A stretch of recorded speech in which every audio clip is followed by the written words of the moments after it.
today.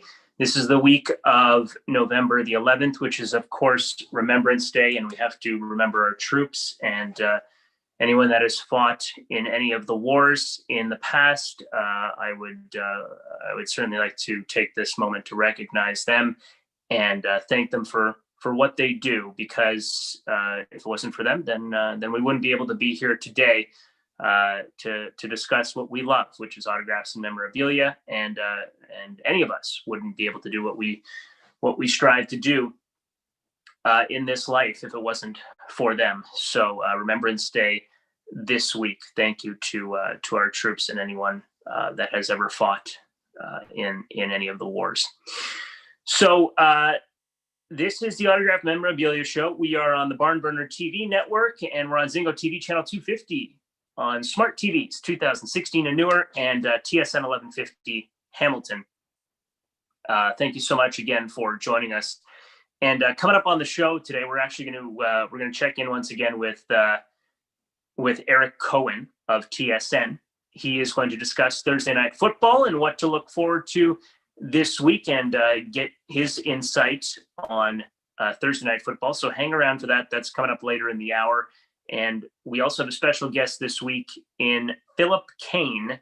Philip Kane is your casual type collector, I'd like to say. And Philip and I go way back. He's a family friend of mine.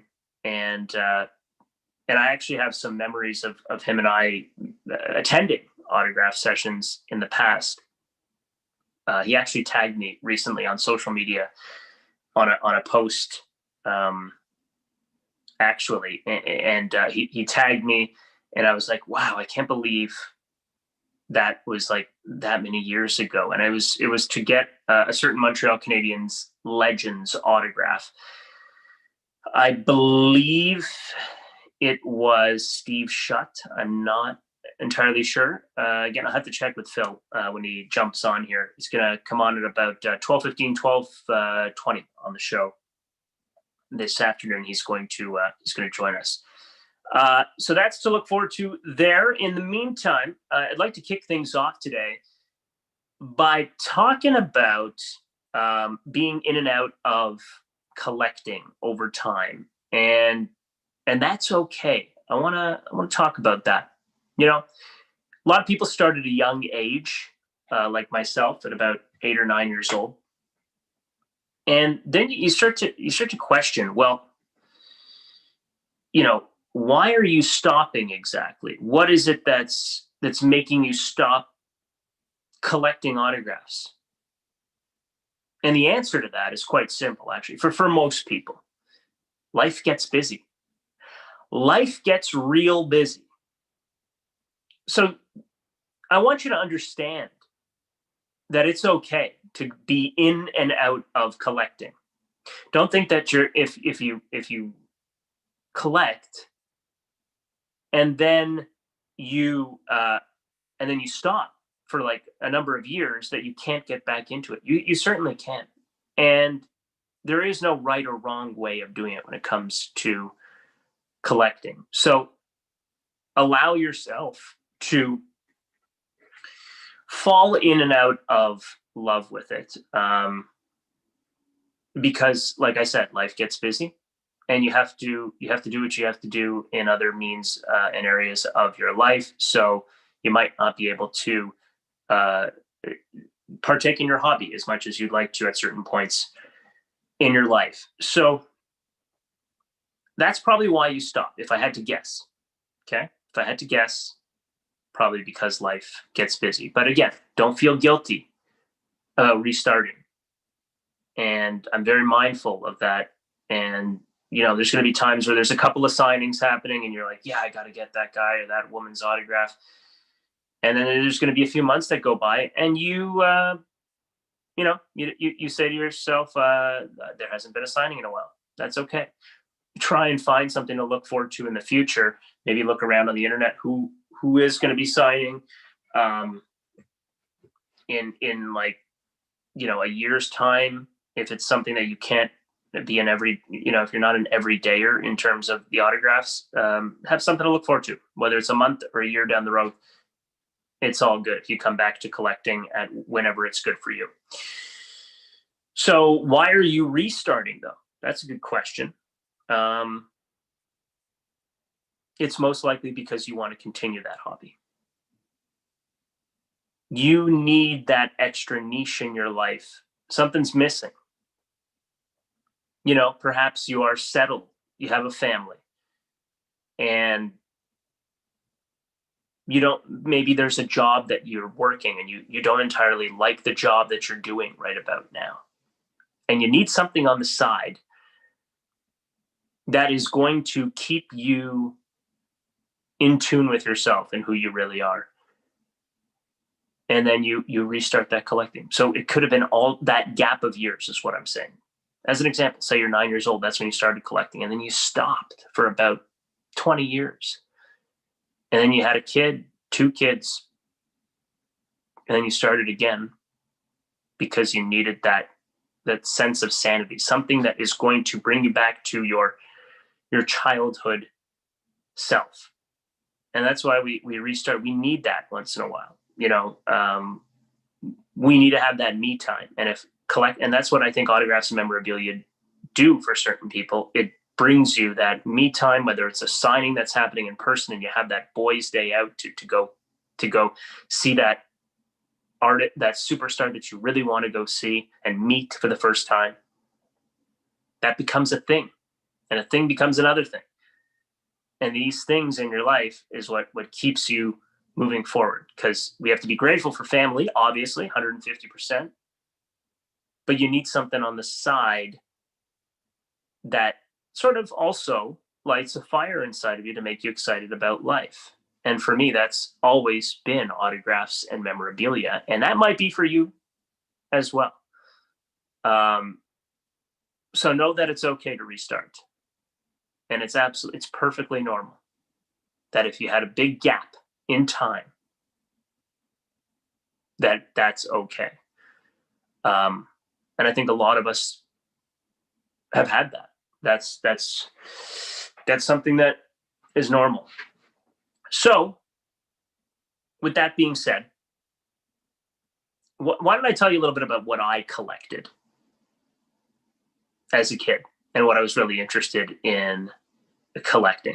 I had this huge fascination with baseball and hockey cards. Okay. And they had to be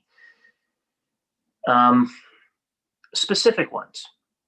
You know, this leads back to what I touched on before on the show. I am considered an obsessive collector. I have no issue with stating that I do struggle with obsession when it comes to mental health, and that's a part of my autograph and memorabilia collecting. I have certain obsessions, and I think this started as a young child, actually. You know, it always had to be the red Donruss baseball cards. I absolutely love those cards. You might remember them. I think it was from the 90s. I don't have one in front of me at the time, at this moment. But it was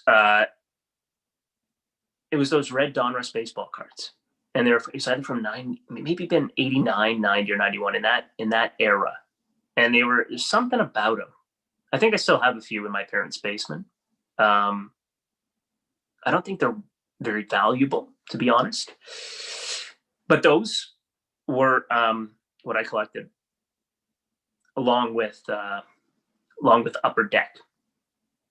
Everyone knows Upper Deck, right? I at least hope you know Upper Deck. So,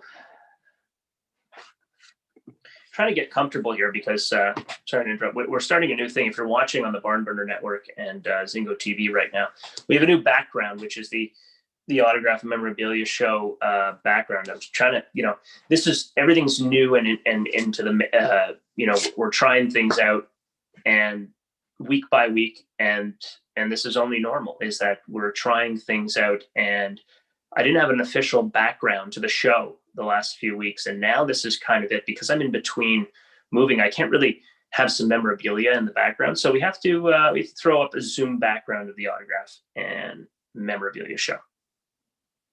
So that's what this is, and I feel like it's okay. Hey, I have I have someone that's joined me. There's my guest right there. Hello. Hey. Hello, good sir. How's it going? Good, you? Great. Can you see Excited me? for this. Yeah, I'm excited to have you here. Can you see me okay? Yeah, perfect. Like the background. Thank you very much. Yeah, because I was just touching on that actually, saying that because I'm in between homes and not living at our home and I'm at the in-laws, I don't really have my official man cave backdrop yet. That I needed to get Backdrop. something a little more creative in the interim. My cousin pointed that out when he was critiquing the show, so I felt like this is what I'll have to do for now. And then Okay. I feel like you have I'm going to have to broadcast from your office in the future. Look at that. My goodness. The The funny thing perfect. is, this isn't usually my background because I have like a makeshift desk where I am. The desk is actually over there, and it's usually a bit of a messier background. But I figured this would be a good one for today. Yeah, it's fantastic. And we'll get to those in a minute. That's amazing. So I was just touching on, before I get to my special guest here, Phil Kane, that yeah, I was talking about how I collected and you may have collected these in the past too, the red Donruss baseball cards. Do you remember those from the Yeah, for 90s? sure. Like And late '80s, upper early '90s, or something. Yeah. and like Upper Deck was the main thing to get back in the day. And still, I It can't is, be I certain. think. Yeah. Still is. Well, I think for baseball, it's probably tops, Yeah, and hockey is more upper deck. yeah, yeah. And uh, so that's what I was touching on at the beginning of the show. Um, and by the way, you're listening again on you're watching on the Barn Burner TV network. We are on ZINGOTV channel 250 and TSN 1150 Hamilton. My special guest joining me, Phil Kane. And when I kicked off the show today, Phil, I was talking about as well, like being in and out of collecting over the years, which I think is perfectly okay. And that, I've gone from those Donruss and Upper Deck cards to more like an 8x10 photo collector autograph that I love to collect those in special moments and baseballs and such. I can't really go beyond that, or else my family would kind of like I hear you. kick my collection to the curb, because you gotta find out what is your stopping point, and where you can be perfectly okay and what you can be perfectly okay with. And that's sort of like mine. But I think that's something for you as well. Phil, of course, is a good friend of mine who has been a casual collector over the years, and he's been in and out of collecting, I would say. That's why I sort of kicked off the show like that. So I was saying most people usually stop because of, well, life gets busy. Would that be the same for you, or is there any other reason why you stopped for a while? Yeah, pretty much. I guess, I was very young when I started collecting, and then, it was autographs, it was cards, all that sort of stuff. And then I guess I got older, different interests. Maybe it was video games or whatever it was. And, school, I guess, university, everything gets in the way and you kind of push everything to the side. Maybe the popularity wasn't there too a little bit. So that could be a reason. And yeah, just life gets in the way. You get married, you have kids, and it's kind of you're kind of catching up with life, I guess, and you don't have time for the autographs. But Yeah. lately, I started casually, I guess, getting a little bit back into it. Yeah. So why would you say that you restarted? Really, I probably started again maybe 8, 10 years ago, casually. I'm not getting a box off of eBay or looking for cards off of eBay so much. You know, my first experience was in 1990, seeing Todd Stottlemyre and Greg Myers at Centerpoint Mall. And then I kind of, fast forward a whole bunch of years, and I had a friend probably, yeah, like 8 years ago. He was big into autographs and bobbleheads and all that sort of stuff. So he told me that there's going to be a signing with a bunch of Montreal Canadiens. It was Carey Price, Max Pacioretty, Brendan Gallagher, and Brian Gionta, who was the captain at the time. Yeah. So I have this Carey Price bobblehead when he was with the Hamilton Bulldogs with the Calder Cup trophy, and I'm like, oh, I really want to get that signed. I had it with me, ready to go. We get there, they announced Carey Price can't make it, but which was too bad because that's what I really wanted signed. Absolutely. Yeah, but I It's got that everything. kind of stuff. Yeah. Yeah, exactly. You know, it was like such a, you know, I love that collector's item, and to get that signed would have been really neat. But didn't get that chance. But, you know, at the time, Brendan Gallagher, he was a rookie. It was his first year. And I think this was like 2 months into the campaign at the time. And it turns out from all those autographs, that's my favorite. Yeah. Yeah. That's wow. What a moment. But going back to that what you were mentioning about Carey Price, and I think those are where I see similarities between myself and you is like, if I could relate that to baseball, like I would much rather have a Vlad Guerrero picture of him from like AA or AAA signed than something in the Blue Jays uniform. Like I would sure I would love both, but if I could choose, I'd say like, you know, something of him coming up as a youngster, like you were watching him from the beginning kind of thing. And I think it's the same thing to say, and maybe you might have the same, like I often envisioned when I started seeing Andrew Wiggins, who went to the same high school you and I went to, I would be like, I would do anything for like an 8x10 photo of him slam dunking in a Vaughn secondary school uniform and have that signed more than something in the NBA. Those are exactly. Other than like a card that you're getting out of a pack that's signed and you're like, okay, great, that's pretty cool, but you didn't get that and it doesn't really maybe connect with you so much. So getting that connection, I think, is really cool. Absolutely. So you touched on that Todd Stottlemyre experience. You met him at Centerpoint Mall, and we had him on the show last week to talk about his new book and about autographs as well. So tell me about that Todd Stottlemyre experience. How do you remember it? How did it go down? You know, I went there. I was 8 years old. So went down to Centerpoint with my dad, and Jerry Howarth was the MC. I don't know, they had MCs for signings, I guess, at Centerpoint Mall back then. And he was Todd Stottlemyre and Greg Myers, who was a catcher. And, you know, it was cool. You'd get up on stage, wait in line and meet the player. And for me as an 8-year-old, just getting into sports really and autographs, I guess, that was kind of cool. I have a little picture over here. That's oh my gosh, right there. So that is Todd, Jerry, and Greg Myers, right? Look at that young Todd Stottlemyre. My goodness. Wow. And you have that's fantastic. And there's that autograph. For those on the Barn Burner Network, hold that up. And ZINGOTV channel 250. That's an incredible keepsake right there. And you there's Greg Myers. These are like 8x10s that are like black and white sort of, right?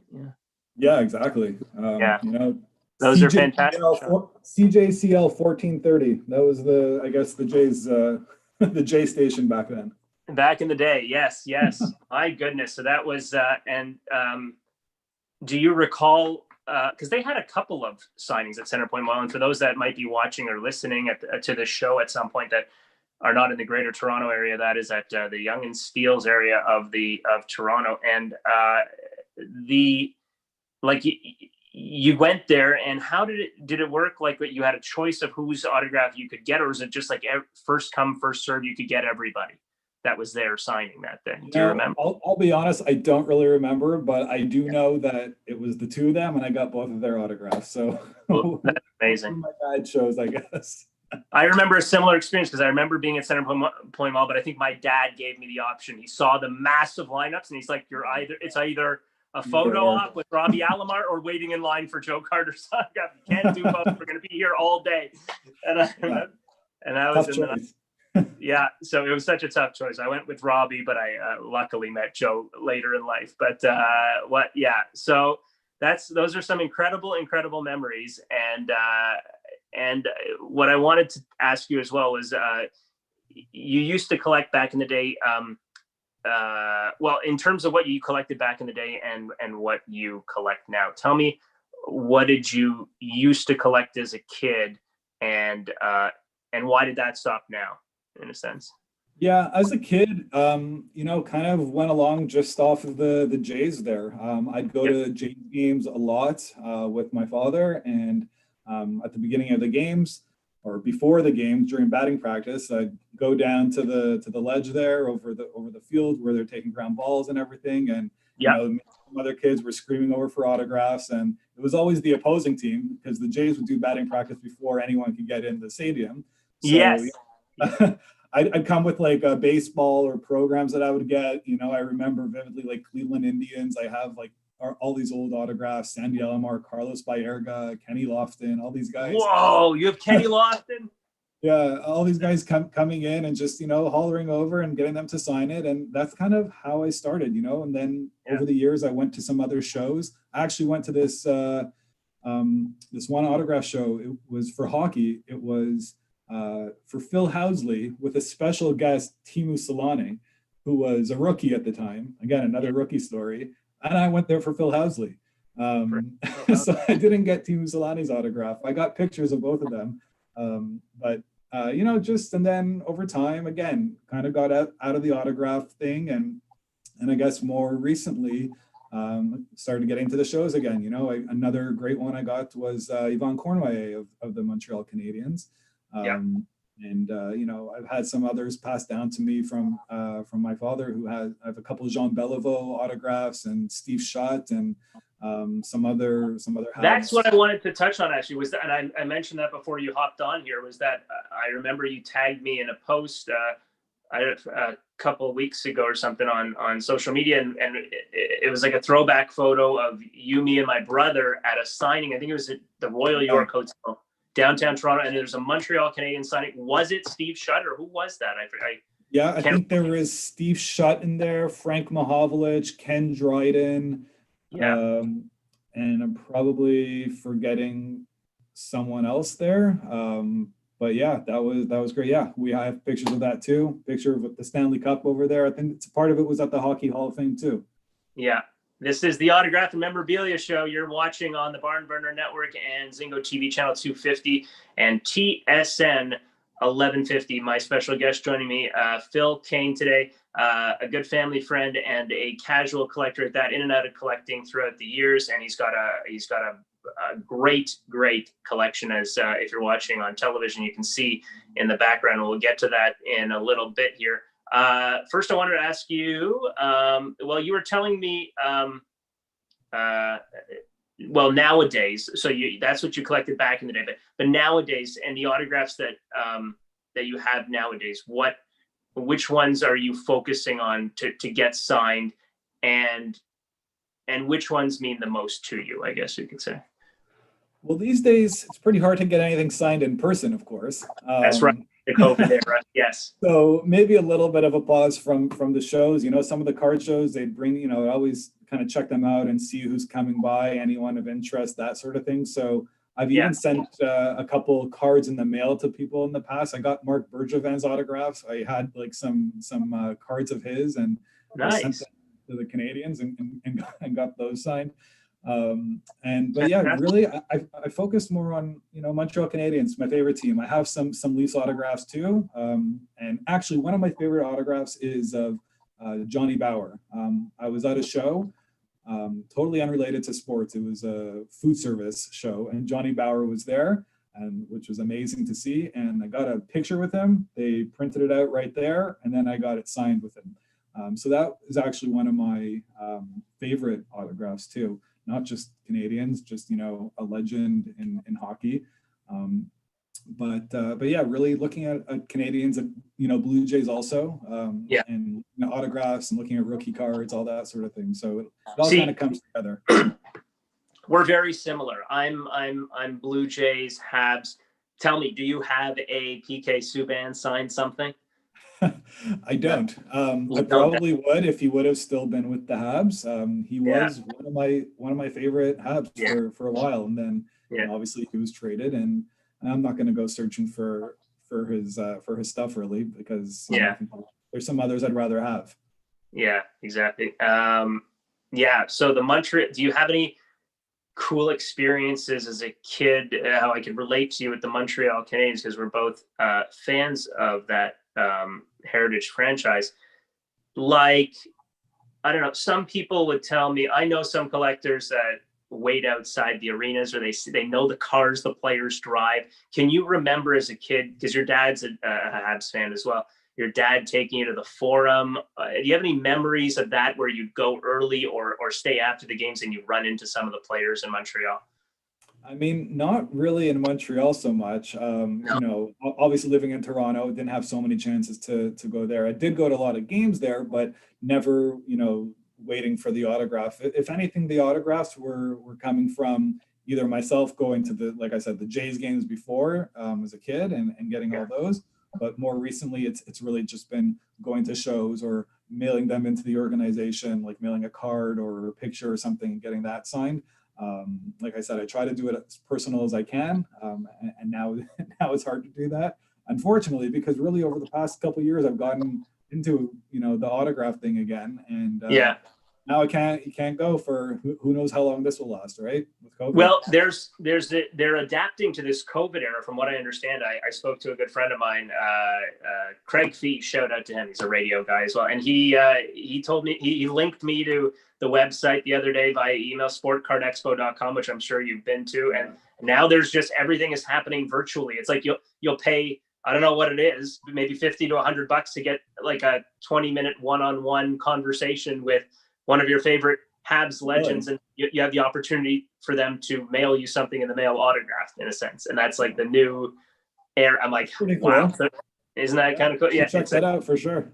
Yeah, it's like the new way for now until like I really wish the virtual trade show world. Yeah, it's really it's messed up this era. I mean, I really hope things get back to normal, because I think your kids and kids beyond that should really see what we got to see and how incredible it is to actually meet someone. They're heroes. That's what I want to do with mine. I was this was kind of the summer that we just had, that I was hoping to get my oldest into going to baseball games and going before for batting practice and all that sort of things, but that didn't happen. So, I don't know when they'll let that again, but hopefully in 2-3 years from now, we'll be able to get closer again. But it's interesting because like you have the World Series where they let in like 10,000 people, I think, and not getting close to the players. Yeah, and that's the thing. You're not getting close to the players, that's for sure. So it's like, I know, and spring training is going to look a lot different. A lot of people would go down and do what we're talking about all the time, and this is going to be sad. There's going to be security measures. It's wow. They're talking about the vaccine. I hope it's something that'll, even with one, I don't know. I think there'll be too many precautions in place, right? And I can't even imagine the New York Yankees. They had tons of precautions in place before COVID. Them and Boston were like the two untouchable franchises to try and get to their spring training facility. It was very much like Fenway Park and like Yankee Stadium. And in that sense, I really hope it returns to normal. Forgive me for if I touched on this in the last hour. We talked about Carey Price, but you said you have a Carey Price autograph? I don't. That was that was my opportunity, and I didn't, and maybe I should have pursued it again. But I remember the prices; they just kept skyrocketing after that. I think I could have got it for like $30 back then. Now for an in-person signing, it's way more than that.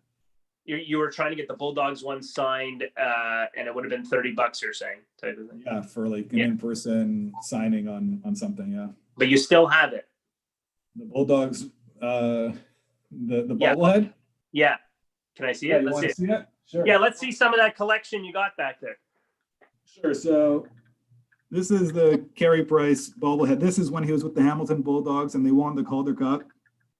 And that's amazing. Like, look at that. For our good friends at TSN 1150, anyone listening in the Hamilton area would totally appreciate that. To know that he played at back then it would have been what? Cops Coliseum before First Ontario Center. I guess it was. Yeah. I guess so. You got the Habs shirt on. I love that Habs shirt. Old school. Who's on the back? Let's see. Richard. Very nice. What else can we show off? Here we got, this is the Yvonne. Yeah. That is amazing. This is that Gallagher one I was talking about. Wow. This is when he was number 73, and he's since changed that number. So that's how early this was in his career. Yeah. That's an amazing one. Oh, yeah. I love it. I love it. What are those three pictures hanging beside you? There's a runner, I think. These ones here? Oh, Yeah. These are just like the banners that hang in I guess the Bell Center, like Cornoyer, like the jerseys, right? Dickie Yeah. Moore, that sort of thing. Yeah, here's this is the Bellevue. Look at that, eh? This is the one with at Hockey Hall of Fame that we were talking about here, and that's me with the Stanley Cup. And yeah, it was Dickie Moore, Frank Mahovlich, Steve Shutt, Ken Dryden. Look at that, eh? Yeah, there's a whole bunch back here. Were you able to get Guy Lafleur's autograph at some point through your collecting years? I'll tell you something. I actually, I said I don't really get autographs through eBay, but I actually just purchased a few. It was a lot of 3 Guy Lafleur's about a week ago. I don't have them yet, but I got 3, for a pretty good price. I thought they were nice cards, nice autographs, and I know he's not doing too well right now, so I know that would be hard to get in person. Man. I thought try to get those now while I can, because I'm sure his price will go up, and it's a nice to have. He's a legend. Oh, absolutely. So, well, you're talking about getting it on a card. So, are you one of those collectors that just gets everything and anything signed, whatever, and you're pleased with that? No, I wouldn't say anything and everything. I think it depends on what the situation is. If I know I'm going beforehand to see a certain player, like I said, I had that Carey Price bobblehead. I had a bunch of Carey Price cards too, or I could have gotten a photo, but I thought that bobblehead would have been cool to sign. I'd prefer like an 8x10 photo of the player, a nice picture. I have Max Pacioretty from that signing, and he's holding the torch. It's a nice from like opening night. He was the captain back then. I prefer an 8x10. If it's a nice card, sure, that's good too. But prefer like maybe something a little bit different, like a bobblehead. Yeah, and so that's fantastic. What do you hope that your kids will get into in terms of do you want them to head down to the ballpark with you and go early? Do you feel like you'd like to include them in your hobby? What's your thoughts on that? Yeah, I mean, I'd love to. That'd be great. Like I said, I was trying to start doing that this past summer, but that didn't happen. And now it's kind of, at home, getting my oldest into cards even, having him help me find certain players or certain teams and sorting the cards and learning the players and the teams. And, his favorite team is the Vegas Golden Knights. He loves Marc-Andre Fleury. So, I'm sure if you could get his autograph, that would, make his year. He loves him. He's looking for everything from Marc-Andre Fleury now. He has his shirt, all that sort of stuff. So, I think you start small. You start with getting to know the players through like hockey cards or baseball cards, whatever it is. And then through that, once you start watching them, maybe you'd say, oh, I'd like his autograph. I'd like to meet him. That would be pretty cool. I think that's how I started too. Yeah. I like figuring out, well, because you and I are very similar with when it comes to like, it's not just, oh, this guy, Kenny Lofton's autograph. I mean, sure, you like that, but when it comes to like Blue Jays and Habs, your 2 biggest passions, how would you describe that feeling when you were at Centerpoint Mall that day?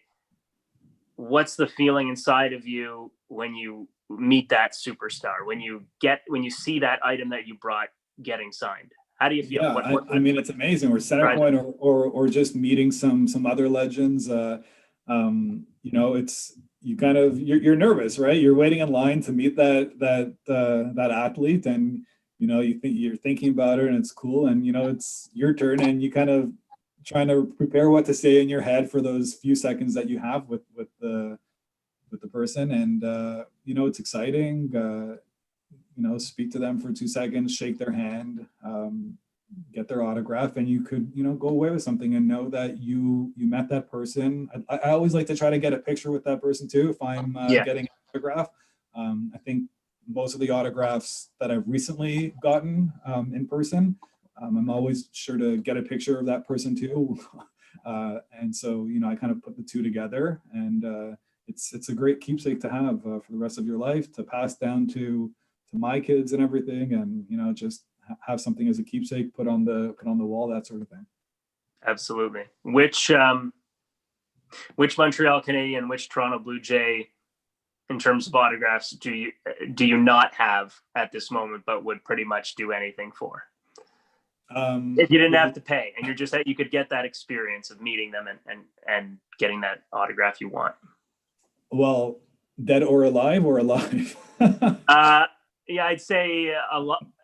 Let's go with alive. Yeah, alive. So hopefully one day you can. Yeah, because I was going to say Maurice Richard. That would be really cool to get in person.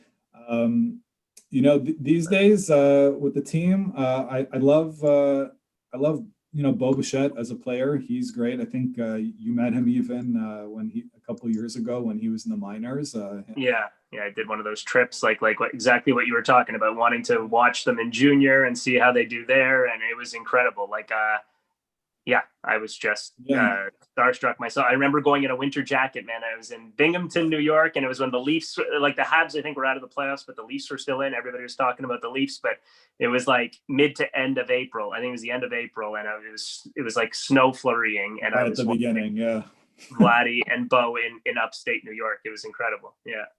That's pretty cool. So I think current players, Bo Bichette, Kevin Biggio, Vladdy, those would be pretty cool. In the past, I have Joe Carter's autograph. And I met him. I actually, I love Josh Donaldson. He wasn't here so long, but I loved his style of play. I have his rookie card. If I could get that signed, that would be pretty cool too. For the current Canadians, I'm still after Carey Price. I don't have that, so that's my definitely current have that I'd love to get signed. Absolutely. You have a Patrick Waugh?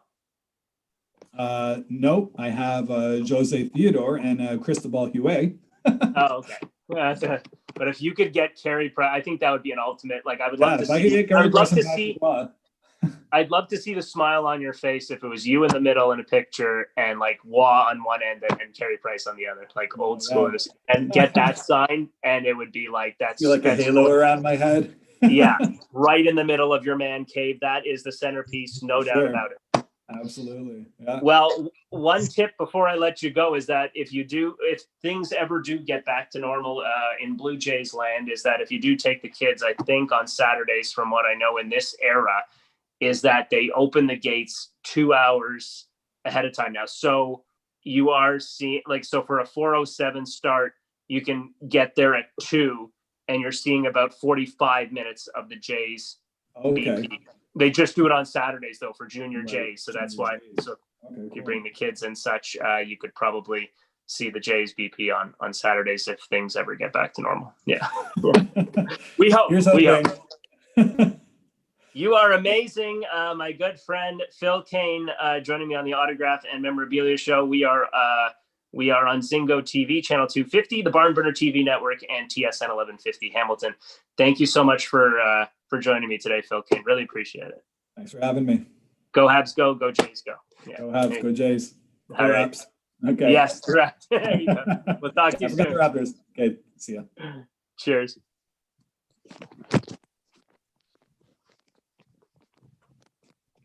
All right. Well, this is the Autograph and Memorabilia Show, and I'm joined by my good friend Eric Cohen of TSN. He is here, and he's got the latest for you on Thursday Night Football. I hear it's a big week this week, Eric. It's week 10, and yes, we are getting closer to the playoffs. We're officially in the second half of the season, so the games are really important. And yes, this game on Thursday night is a big one because it pits two teams in the AFC South, separated by just one game. Tennessee comes in one game on top of Indianapolis for first place in the division. And listen, I mean, it's huge because the playoff format's different this year. Only one team, only the number one seed gets a bye, and a first round doesn't have to play. So everyone else is playing. So this game, the division, it's for home field in the first round, a lot of things at stake. And, both teams as well coming off different types of weeks. The Titans were struggling. They were undefeated and they lost to Pittsburgh, and they had a game they probably lost that they never expected to the Bengals after that. but they got back on track. They beat the Bears at home last week, whereas the Colts, a tough game for them. They're up 7-0 on a very good Ravens team, and then Jonathan Taylor fumbles. The Ravens return it to the house. Baltimore gets all the momentum, and Baltimore runs away with it in the second half. And now all of a sudden, here the Colts are looking up at the Titans, and this is a huge game for both teams. So, listen, Indianapolis has fared very well against Tennessee head-to-head the last couple of years. Indianapolis has covered 6 of the last 8 games. They have covered 13 of the last 17. And they've also won in Tennessee. The road team's 4-1 the last 5 matchups. So, the Colts will be confident because I thought they played a really good game against Baltimore. Other than that, the fumble, which took away all the momentum, and offensively, they got to figure out what they're going to do running the ball. I mean, Jonathan Taylor 2 weeks in a row has been benched. Last week was because of the fumble. The week before, he wasn't really effective against Detroit. Phillip Rivers hasn't been turning the ball over, but hasn't been making big plays as well. I thought he had his best game of the year a couple weeks ago in Detroit, but just couldn't really do much of anything against Baltimore, especially in the second half. So a lot of things going into this matchup, but yeah, it should be a really good one on Thursday night. Thank you so much, Eric. I really appreciate your time, and we'll check back with you next week because I think, in a couple of weeks, we have a really big week, right? There's going to be a number of games for U.S. Thanksgiving, right? Yeah, U.S. Thanksgiving, there's always 3 games on Thursday, kicking off at 12:30 Eastern when the Detroit Lions always play at 12:30. The Dallas Cowboys always play at 4, and then you get a primetime game after that. So, yes, Thanksgiving in the States brings some great games to Canada, and we just love our football up here. So, it's awesome. Amazing. And who knows what kind of more details on those games could trickle out in the next week or so. I'm sure Eric will follow up on that if he has any more info next week here on the Autograph and Memorabilia Show for Thursday Night Football. Thanks so much for joining me once again, Eric. Much appreciated, my good friend. Thanks, Rob. Appreciate it. Talk to you soon. Yes, sounds good. That's Eric Cohen of TSN in Toronto, checking in on TSN 1150 and ZINGOTV as well, ZINGOTV channel 250 and the Barn Burner TV network. So that just about does it for another edition of the Autograph and Memorabilia Show. Sure hope you enjoyed my guest today, Phil Kane. He is a fantastic guy, a family friend, and a casual collector at that. Loves his Montreal Canadiens. He lives in Toronto, but his dad is from Montreal, and he's got a ton of Montreal Canadiens memorabilia. He's got a ton of Blue Jays memorabilia as well. But he's a casual collector. He's been in and out of collecting over the last few years because, of course, life gets busy. So thank you to Phil Kane for joining me, my special guest this week.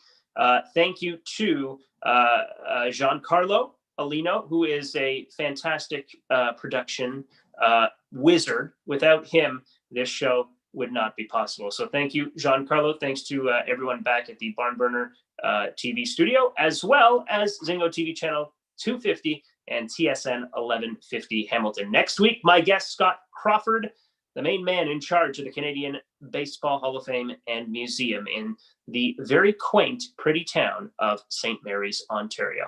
Have yourself a good week, and remember, Remembrance Day. Remember those veterans. If it wasn't for them, we would not be here today. Adios. See you next week.